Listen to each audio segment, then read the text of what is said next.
You may remember that early on, starting really, I would say, in last spring, but then it got really hot in the summer, there were a bunch of doctors and a bunch of people online who were talking about hydroxychloroquine. And hydroxychloroquine is a medicine that many doctors were saying at least could help prevent COVID.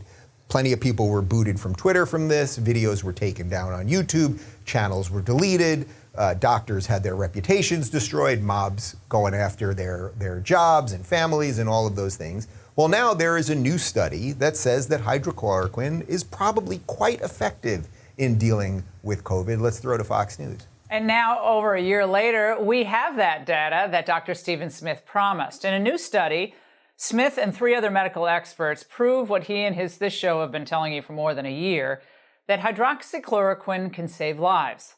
Smith's landmark study followed 255 COVID patients who required intubation during the first 2 months of the pandemic. And it found that increased doses of co-administered hydroxychloroquine and azithromycin were associated with a greater than 100% increase in survival.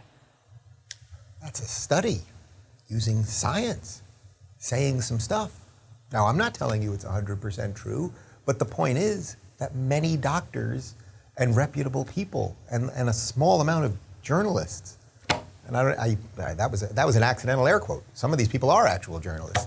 They've been saying that we should be looking into this for a long time. As a matter of fact, the video that I'm about to show you of Dr. Stella Immanuel in DC, which went viral and then was taken down, you may remember this. Well, I, at Trump rallies last fall, was out there, and I went out there with Dennis Prager, and I said, Dennis, we didn't have masks on, and I was okay without having a mask. And I said, Dennis, well, aren't you afraid you're out here without a mask? And, you know, Dennis is in his early 70s. And he said, no, I'm on hydroxychloroquine. I'll be just fine. Now let's take a look at this video that you may remember from Dr. Stella Immanuel, and this is last summer. I'm a true testimony. So I came here to Washington, D.C. to tell America, nobody needs to get sick. This virus has a cure. It is called hydroxychloroquine, zinc, and Zithromax. I know people want to talk about masks. Hello? You don't need mask. There is a cure. I know they don't want to open schools. No, you don't need people to be locked down. There is prevention and there is a cure. I want to be very clear about something. That video was censored across the internet, okay? That's number one. Number two, she's now saying, well, she's saying then, that things that we now know are true, that the masks don't quite work. That's what Fauci's emails have said, right? We know this, and we know that lockdowns don't work, which is why the numbers in Florida and Texas that were largely open, in many cases, were far better than places that locked down, like California and New York. So that woman, who was then, you know, she was literally called a white supremacist and the rest of the nonsense. And actually, we were going to have her on the show, and I had to have a big internal debate whether we were going to do it, because we were already on, you know, we knew they were looking at us already, and whether we would get our channel deleted and everything else. And I was still setting up things with locals to ensure that we'd be okay on the back end of that. I think you can see what's going on here. It's almost like if you censor people, then maybe the censored people are actually saying something kind of true, and that's why censorship doesn't work.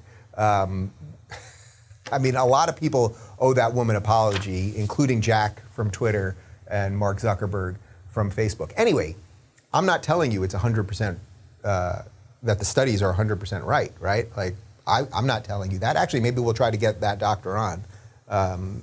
We'll see. We'll see if we can get him. Be happy to talk about it. So she may be right, but the point is the media called her crazy.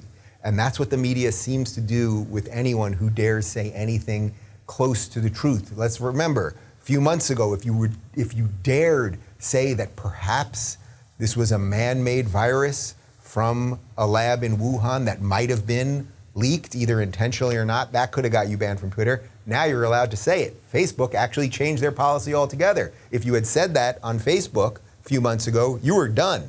They were going to blow up your account. Now they've actually made a statement just in the last week, because evidence is leaking out, that you're actually okay if you were to say these things. So, man, information war, people. We are in a war on truth. And I guess I'm a general in the war on truth. I'm a general in the war on truth, and you guys are part of my battalion, and I promise you we're going to win this thing.